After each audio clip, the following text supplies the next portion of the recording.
السلام عليكم. ان شاء الله موضوع معانا سيكشن 9 هناخد فيه الماتريكس انفرس. الحقيقة ده موضوع شيق، هو يمكن تقيل شوية بس هو جميل جدا وان شاء الله تفهمه بعد الحلقة دي.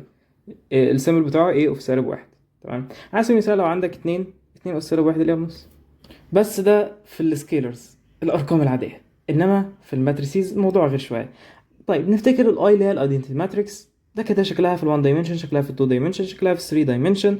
لو هناخد لها قاعدة عامة عشان هي مهمة جدا معايا، تمام، هقول مثلا دلتا اي جي بتساوي الواحد او بتساوي الصفر. امتى بتساوي الواحد؟ لو الاي بتساوي الجي اللي هو الدايجونال، بيكون كله حيد. غير كده يا معلم بتكون اصفار. تمام، غير كده بتكون اصفار اللي هم المثلثين اللي فوق. المثلث اللي فوق اصفار، المثلث اللي تحت اصفار، اللي هم الابر ترينجلر ماتريكس واللور ترينجلر ماتريكس. يبقى الدايجونال وحيد، والابر ترينجلر ماتريكس اللي هو الاصفار اللي تحت، واللور ترينجلر ماتريكس الاصفار اللي فوق. اعتقد الموضوع سهل. في السكيلرز انا عندي اتنين مثلا مضروبه في نص، فده بيديني الواحد. الاتنين ده هو عباره عن كي، تمام، سكيلر في كي اوف سالب واحد، ده كده بيديك الواحد. تمام، حيث كي اوف سالب واحد اللي هي الانفرس يعني. برضو عندي في الماتريسيز الاي في الاي انفرس، ده كده بيديك الاي انفرس في الاي هي يعني بيديك الايدنتيتي ماتريكس اللي هي مصفوفه الوحده، مش بيديك واحد بقى، بيديك مصفوفه الوحده. تمام. تمام. برضو اي ماتريكس في الايدنتيتي هي الماتريكس دي هي الايدنتيتي في نفس الماتريكس. في الحاله دي بسمي الاي انفيرتبل ماتريكس، يعني ليها معكوس. في حاجات ملهاش معكوس، وهقول لك دلوقتي تعرفها ازاي. inverse of the matrix بيكون يونيك، يعني معكوس المصفوفة بيكون وحيد بس أو فريد، يعني كل مصفوفة ليها انفرس وحيد. It must be square، لازم تكون مربعة، ما ينفعش أجيب انفرس لمصفوفة مش مربعة. مربعة يعني سايز n في n، أخدناها في أنواع الماتريسيز في السكشن تقريبا 6. خلينا كده نفترض إن أنا عندي ماتريكس A وليكن واحد واحد واحد اتنين مربعة اهي، وB بهذا الشكل. شو ذات ان A بتساوي البي انفرس. طيب يا هندسه، الاي بي بتساوي الايدنتيتي هي نفس الكلام.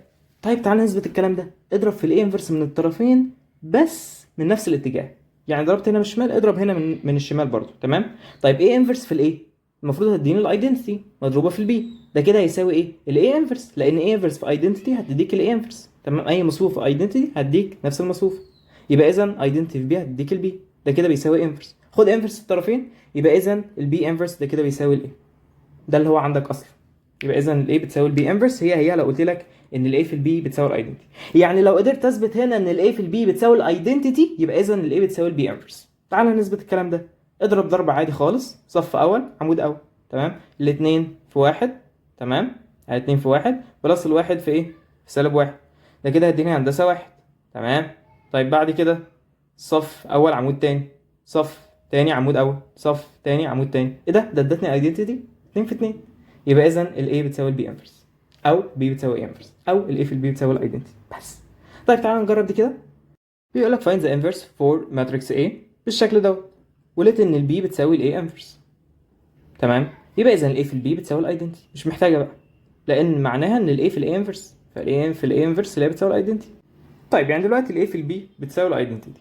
لو انا كتبت الاي اهي، تمام، والبي فرضتها باي سيمبلز وليكن اكس واي دبليو زي، وده كده بيساوي الايدنتيتي اللي هي على نظم 2 في 2. لو قدرت اوجد الاكس واي دبليو زي، يبقى اذا انا اوجدت الاي انفرس. طبعا هنا انت ممكن تضرب في اي انفرس في الطرفين، بس لسه ما اخدناش طريقه ايجاد الاي انفرس، فخلينا نشتغل بالطريقه العاديه، ان احنا هناخد الكولوم الاول مع الاي، بعد كده الكولوم الثاني من البي مع الاي. بعد يبقى عندي كولوم 1 وكولوم 2. طيب نضرب كده، ده في الكولوم بتاعته والدبليو في الكولوم بتاعتها، بعد كده الواي في الكولوم بتاعتها والزد في الكولوم بتاعتها. لينير كومباينيشن عادي خالص. بعد كده يا معلم اضرب عادي خالص، الدبليو تتضرب في العناصر، وبعد كده الواي في العناصر بتاعتها، وبعد كده الزي في العناصر بتاعتها. اذا اجمع جمع عادي خالص طالما عندك نفس السايز، اجمع جمع عادي خالص. تمام، ده الكولوم الاول وده كده الكولوم الثاني. تمام، اذا ده كده بيساوي الايدنتيتي يا معلم. خلاص، بما ان عندي شرط تساوي طبعا ان كل ايه بالظبط، كل عنصر هنا بيساوي العنصر هنا طالما في نفس البوزيشن بتاعه. تمام، عملت الكلام دوت وسويت اكس بلس دبليو بتساوي الواحد، وعندك هنا الواي بتساوي ماينس دي عشان هنا بصفر يعني، ومعادلتين تانيين يعني ساوتهم بعض. تمام، عندي هنا معادلتين في متغيرين، الاولى ضربتها في سالب واحد جمعتها على الثانيه طلع عندي الاوميجا بتساوي السالب واحد. تمام، بعد كده عوضت في المعادله الاولى. تمام، طلع عندي الاكس بواحد ناقص الاوميجا، يبقى اذا الاكس باتنين. طيب رحت المعادلتين التانيين، الواي بماينس زي عوضت في المعادله الثانيه بماينس زي، طلع الزي بتساوي الواحد، عوضت في المعادله الاولى يبقى الواي بتساوي السالب واحد.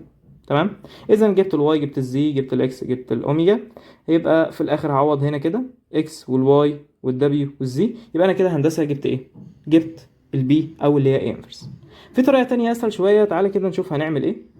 ببساطه خالص، انا هندسه هاخد الاي تمام مع الكولوم الاول من البي، واقول ان ده كده بيساوي وبعد كده اخد الاي مع الكولوم التاني، واقول ان الاولى دي يا شباب بتساوي الكولوم الاول من الايدنتيتي تمام، وبعد كده دي بتساوي الكولوم التاني من الايدنتيتي.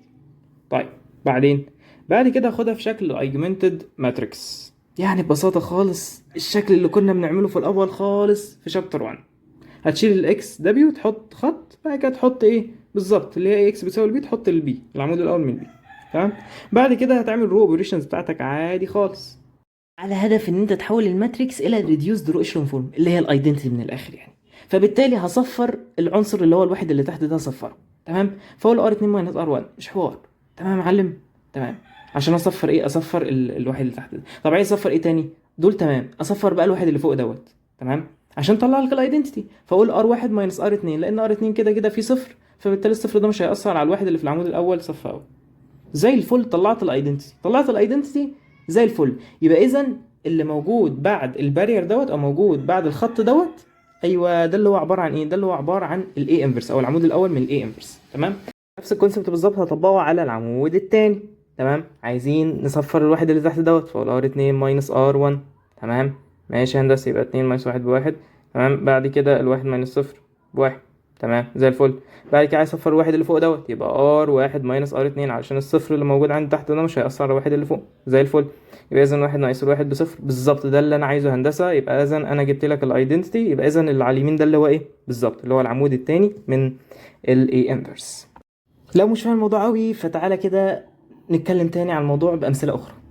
بص دلوقتي انا عندي الايه وبعد كده حطيت الايدنتيتي، فده يا شباب اداني بالرو اوبريشنز اللي انا عملتها الايدنتيتي تمام مكان الايه، وفي الجنب التاني اداك الاي انفرس تمام. ده اللي احنا عاملينه من ساعتها، او ده اللي احنا قعدنا نعمله. يبقى ببساطه خالص افترضت ان انا عندي الاي انفرس او اللي هي البي باكس وواي ودبليو زي.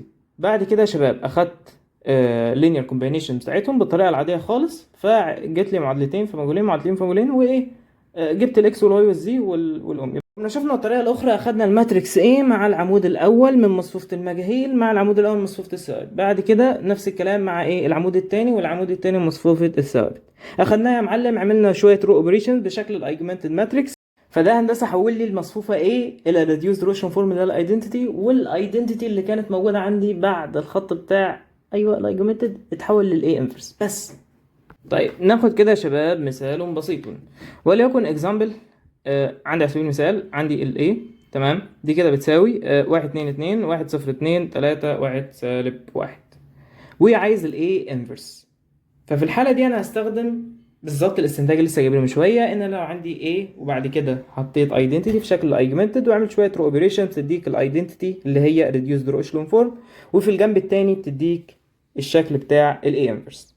طيب تعالى نطبق الكلام دوت. أخدت المصفوفة، عملت بارير، حطيت الايدنتيتي على نفس النظم بتاعها بالظبط. الرو اوبريشنز اللي حفظناها خلاص، هقوم قايل ايه؟ هقوم قايل انا عايز اصفر الواحد يا معلم والثلاثه اللي في العمود الاول، فاقول ار 2 ماينس ار 1 وار 3 ماينس 3 ار 1 تمام، ماينس 3 ار 1. طيب بعد كده انا كده صفرت فعلا العمود الاول، هتلاقي فيه صفرين تحت اهم. طبعا لاحظ ان الايدنتيتي بتتغير ها.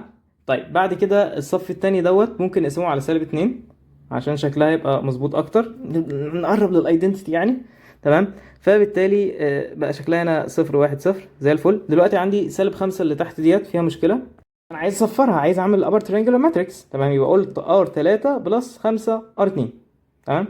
كده كده بس محتاجه ايه؟ فيها صفرين وفيها واحد في النص زي الفل، هتنفع معايا ومش هتاثر على الباقي. طلعت الابر ترينجلر ماتريكس زي الفل كده، رو اشلون فورم. عايز بقى ريديوسد رو اشلون فورم، يبقى ايه يا معلم؟ السالب 7 دي ممكن نقسم على واحد في الصف الاخير، ممكن نقسم على سالب 7 اسف في الصف الاخير تمام، تبقى ار 3 على السالب 7 تمام. طيب لما نقسم على السالب 7 دي بقت واحد تمام. هنا هنقسم هتبقى 14، هنا هتبقى ايه؟ تبقى موجب 5 على ال 14 واحد على السالب 7. طيب بعد كده انا محتاج اتخلص من الاثنينتين اللي فوق دول عشان احقق ريديوسد رو اشلون فورم.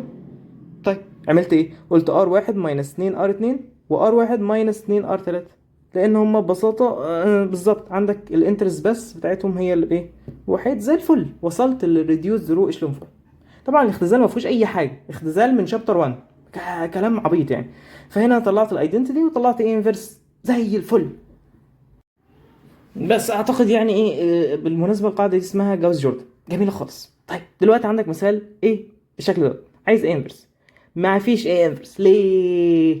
هنا يا شباب في حالة تطابق الصف الأول شبه الصف الثاني، إذا لما أجي أعمل رو أوبريشنز هتلاقي الصف الثاني أصفار. طالما في صفار كده انفينيتي ميني سوليوشنز، فاكر شكلها كان عامل إزاي في الرسم؟ كانوا بيبقوا تطابق. هو ده شعاع اهو، فوق شعاع تاني او خط، معلش فوق خط تاني، تمام. هو فيكتور، اسف، فيكتور فوق فيكتور تاني، فده انطباق، فبالتالي لا معكوس. هما تو فيكتورز، فبالتالي ما فيش معكوس اصلا، ما ينفعش اجيب لهم معكوس. طيب هنا نفس الحوار، هنا انت عندك الصف الثالث هو عباره عن ايه بالظبط؟ الصف الثالث هو الصف الاول، لا معلش هو الصف الثالث اتنين من الصف الاول، معلش ان انا بس عكستها. نفس الحوار مع الرو اوبريشنز هيطلع معاك صف اصفار اللي هو حاله التطابق اللي احنا عارفينها. احنا لو جينا نرسم اصلا يا شباب الحاجه اللي بالشبه دوت، انا كنت برسم ال 3 دايمنشن مكعب صح؟ ده كده اللي هو شكل مين؟ ال1 سوليوشن. ده كلام من شابتر 1. طيب دلوقتي يا شباب لو عندي حاله تطابق انفينيتي ميني سوليوشنز، كان بيبقى عندك ال 3 فيكتورز في نفس المستوى في نفس البلين، يعني بيدونا مربع من الاخر، تمام، بيدوك مربع، تمام، انما دول بيدوك مكعب. يبقى اذا انفينيتي ميني سوليوشنز كان بيديك مربع، فبالتالي مفيش معكوس، ما ينفعش يتعكس. لو قلبناه هو نفس الشكل بالظبط، نفس البلين، مش هيتغير.